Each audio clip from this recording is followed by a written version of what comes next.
It came from the unlikeliest of places. America kind of looked for us like another planet. We didn't have any bad feeling about it, but it was totally alien, you know. He came to realize he'd found a gold mine. What he didn't realize was that he'd found a haunted gold mine. And caused a puzzling international stir. Here I am. They're saying I'm a pirate because they never gave those rights out. It was a game that was developed behind the Iron Curtain. It was unique and new, and we were dealing with Glasnost and Gorbachev. I'm in Soviet Union. They could just keep me here forever and send me to Siberia, you know. Who the hell knows what was going to happen? I certainly didn't. While addicting gamers and non-gamers alike. Tetris got to be the ultimate every-person game. I mean, that's a game that your grandmother can pick up and start playing. It's a big achievement to create something which, you know, is known everywhere in the world. It's like everybody knows what is an Egyptian pyramid and everybody knows what is a Tetris. This is the story of the most popular puzzle game of all time, Tetris.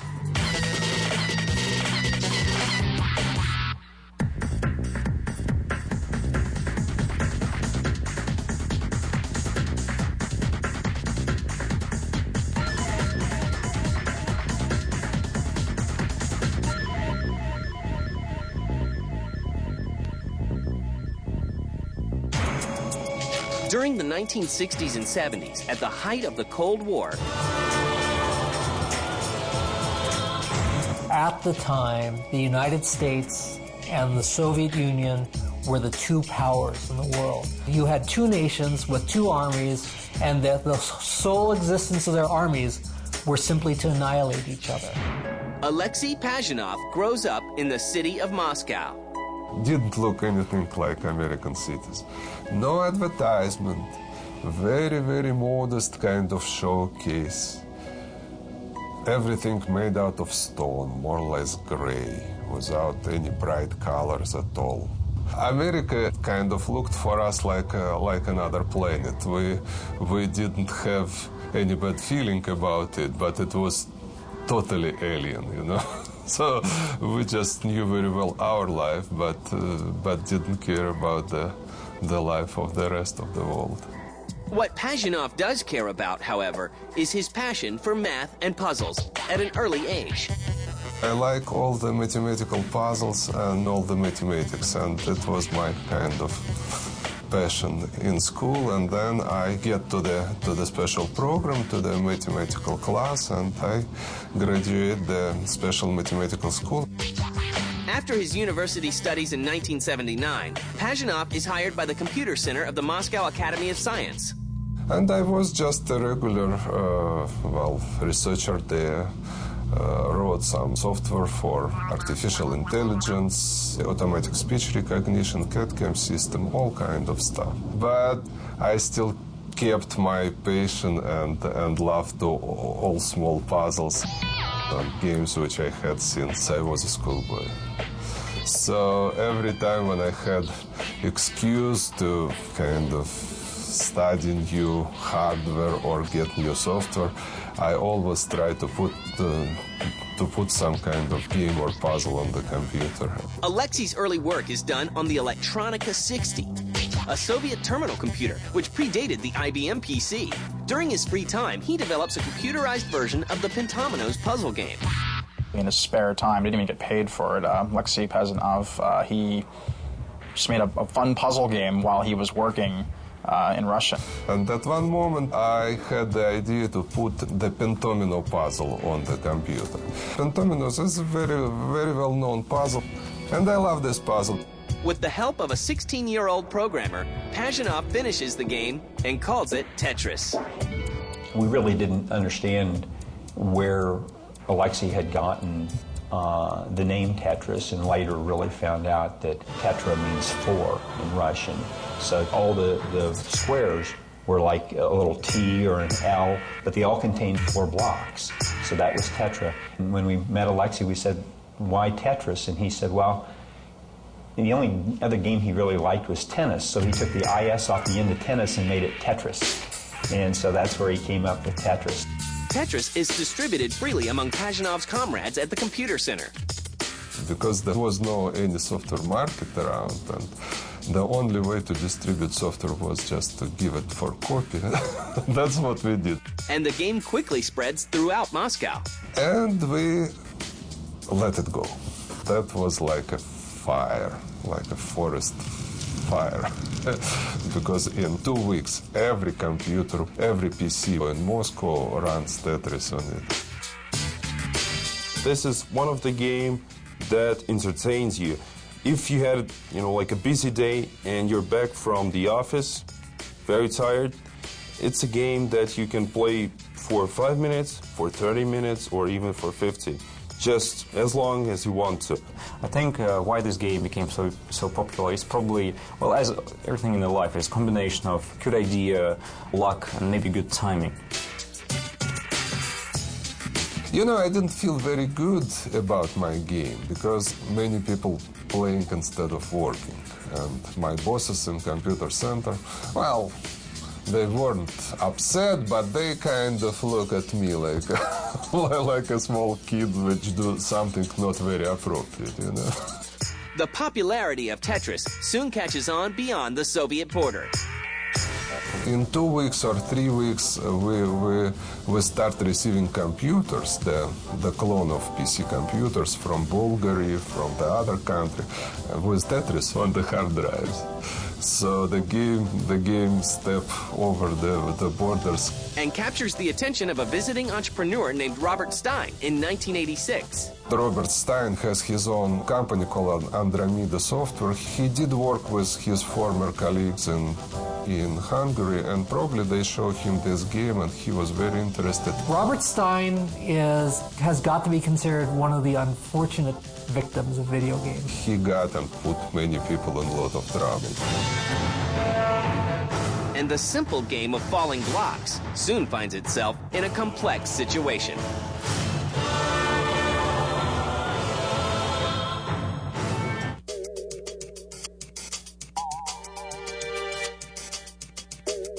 Immediately after Tetris first catches his eyes, Robert Stein introduces the game to prospective game publishers. In the case of Tetris, he came to realize he'd found a gold mine. What he didn't realize was that he'd found a haunted gold mine. Stein flies to Russia to secure the rights to Tetris from Alexei Pajitnov. To a certain degree, in the computer game business, it was still a fairly naive business. A lot of business done in the late 80s in what was still a very immature business, barely over 10 years old, was contracts written on a napkin or a handshake. In 1986, Spectrum Holobyte's Gilman Louie and Phil Adams see a demo of the game and immediately strike a deal with Stein. There'd never really been a product release that had been developed in the Soviet Union, so we wanted to make sure we got the proper rights to the proper people, and we emphasized that to Robert Stein, and he is certainly intimated that he had the ability to give those particular rights. First of all, Stein pretend that I already agree on everything by replying him. I'm not sure what Stein could have done to save everything. Clearly, he was overextending himself. He was promising people that he had all the rights even before he did have them, and that was a problem. Unaware that the rights were not secured by Stein, Spectrum Holobyte releases the game for the PC in 1988. It was a novelty. It was unique and new, and we were dealing with Glasnost and Gorbachev and Reagan and that whole time period. Elorg, the Ministry for Import and Export, eventually takes over Tetris negotiations that same year. Elorg that time was kind of typical Soviet organization because they have a contact with foreigners and foreign companies and everything. I am pretty sure that they had a very strong KGB influence. But Elorg was this ministry that dealt with exportation. The guys at Elorg were hard hitters. To this day, if you go to the Elorg building in Moscow, there's a big gate in front of it. And people warn you that you're getting photographed if you go to that gate. It was a big, shady organization, and the rumor always was that the people at the head of it were KGB. I don't know whether that's true or not, but what I do know is it was very secretive. And the trouble was just beginning. It was at one of those early CESs in January in Las Vegas that Gilman and I showed the product for the first time to Hank Rogers. That's kind of how the whole thing started. I played it and played it and played it until I put the high score on. I couldn't stop playing it. Tetris just kept me coming back. I kept coming back and playing more, and so that's when I got hooked on it. Fascinated by the game, Rogers approaches Gilman Louie of Spectrum Holobyte for rights to license the game in Japan. If you license a product from somebody, you rely on them to indemnify you and say that they have the rights. So he said they had the rights, and that was good enough for me. Gilman and I then went to Japan because we knew of Hank's interest. We met with Hank and really kind of consummated a deal for him to do a Japanese version of the product on PC as well as a Nintendo version. Hank also wanted to do it in the United States and was interested in coin-op.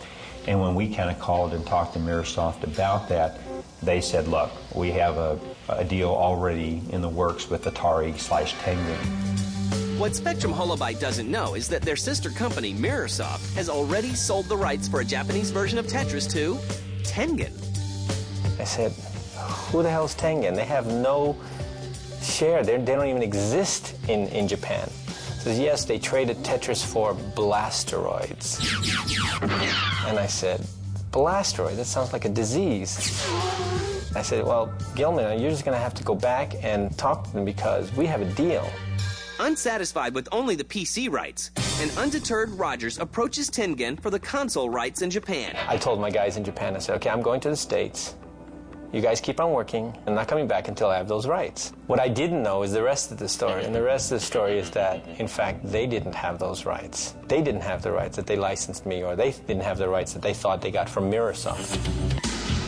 Despite this, Tetris launches for the Famicom in December of 1988. Word of mouth slowly spreads in homes and offices everywhere. End of January, everybody was sold out everywhere. We ended up selling 2 million of that particular product in Japan over about a year. Driven by the success of Tetris on the Famicom, Rogers tries to obtain handheld rights for the game on Nintendo's new portable system, the Game Boy. When I looked at all the contracts, none of the contracts included handheld rights. So I went as far upstream as I could go, which was Robert Stein. The problem that he was having is that he had never properly gotten the deals for the rights that he already had, or that he'd given to Mirrorsoft. And so he had to clean that up, and the Russians were running him through the ringer saying, unless we clean this up, we're not giving you any new rights. When the Tetris rights were negotiated, we were part of a Maxwell Corporation and Mirrorsoft.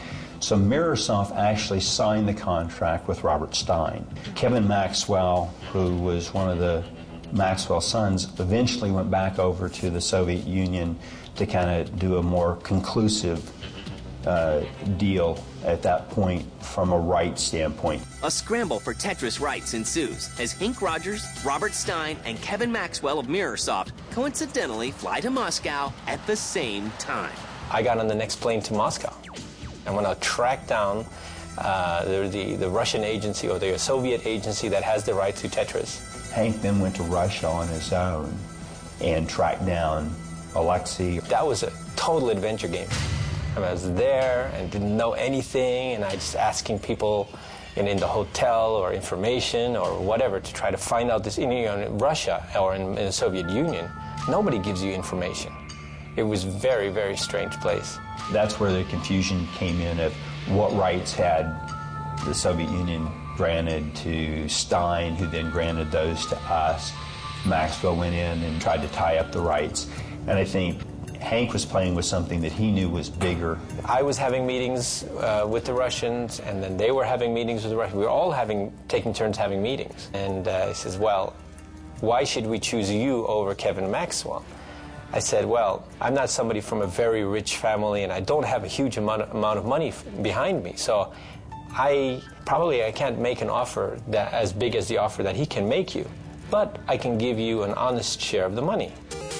The Russians decide to give handheld rights to Hank Rogers. Oh, it was absolutely high adventure. It was great. Sitting in a room with a bunch of Russians giving me the third degrees. However, the controversy continues after the Russians see a copy of Tetris for the Famicom. I said, this is my game in Japan. They said, well, we never licensed those rights to anybody.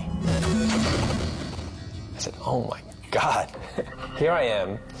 They're saying I'm a pirate because they never gave those rights out. And I'm in Soviet Union. They could just keep me here forever and send me to Siberia, you know. Who the hell knows what was going to happen? I certainly didn't. Roger soon discovers that Mirrorsoft and Tengen do not have the rights for the console version of Tetris. Well, at the end of the week, they're saying, you know, Mr. Rogers, so would you like to license from us the console rights? And I said, hot potato. I knew for a fact that Atari was a huge litigious company. So I thought, oh my God, this is going to be a huge lawsuit. If I now go license the rights behind their back, how they'll interpret it, there's no way I can do this. I cannot fight this fight. So I need an ally. And the ally he finds is none other than Nintendo.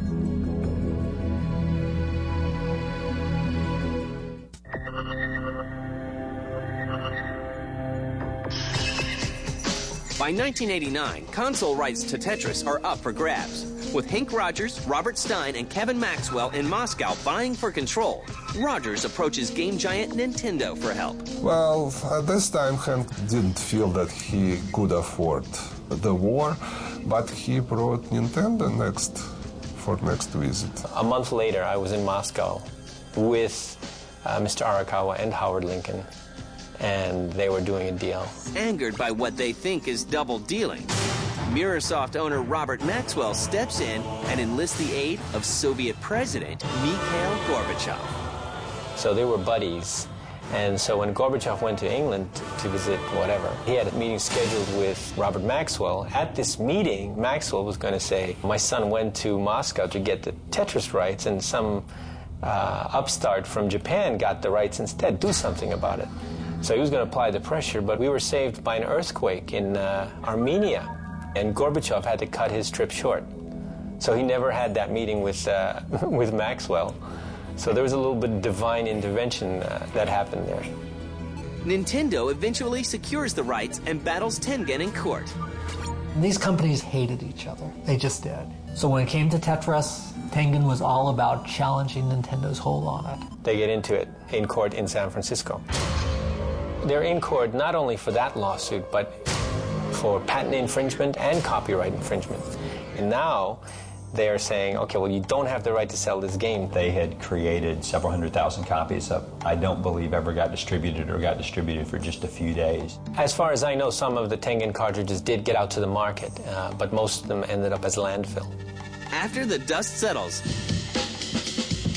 Tetris fever continues to spread around the world, selling about 3 million copies on the NES in 1989. Tetris got to be the ultimate every-person game. That's a game that your grandmother can pick up and start playing, and I think that's what made Tetris really the game that it is today.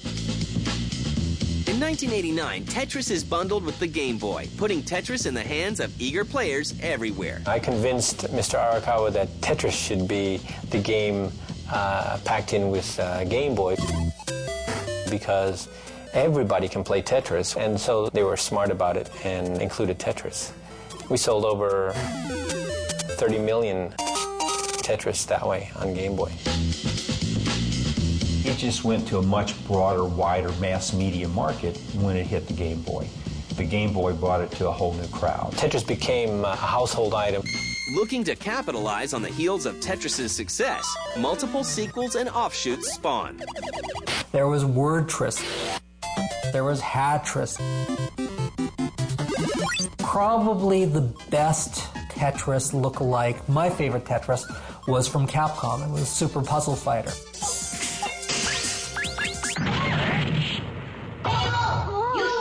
Ripping off Tetris became a thing of magic. Tetris became a genre unto itself. Maybe the most significant Tetris ripoff was Dr. Mario. Tetris sells over 65 million units worldwide. Yet creator Alexei Pajitnov sees little of the early profits. Unfortunately, at the time when they were able to give some bonuses, I was out of computer center. And lots of people in computer center got some kind of goods like refrigerators, kind of microwaves and whatever. So he didn't get anything, and that bothered me. That really bothered me because, I come from doing business here, and if somebody creates an intellectual property, they should benefit somehow. As the old Soviet Union collapses, Pazhinov eventually moves to the U.S. I brought him to the States, got him his green card, and he worked for me. Now he works for Microsoft. He's got his citizenship. The rights reverted back to him in 1996. So this is the big change that happened. In 1996, all rights to Tetris were supposed to revert back to Alexei Pazhinov. In addition to his Tetris titles, Pazhinov continues to design puzzle games at Microsoft. Michael Jordan probably is a pretty good baseball player. Seriously. But he was so good at basketball that no one will ever notice that.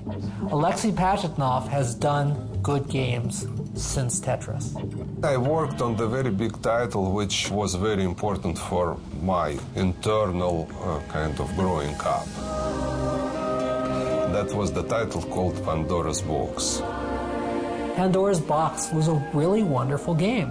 No one will ever notice because Tetris was so amazing. Tetris was the all-consuming game.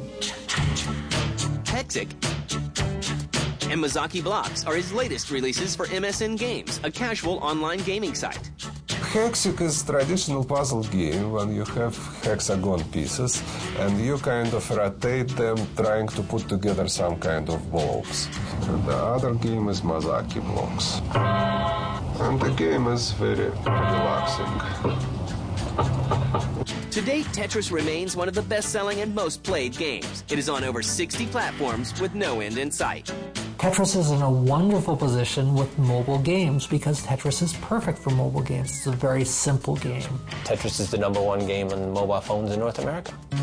And its status only continues to grow. Sometimes I read science fiction or some novels. They use the word Tetris. It's a normal Russian word now. That's something I should be proud of. It's a big achievement to create something which, is known everywhere in the world. Everybody knows what is an Egyptian pyramid, and everybody knows what is a Tetris. It's a part of the history. It's definitely part of our industry. I think it will still live and I'm very glad of it.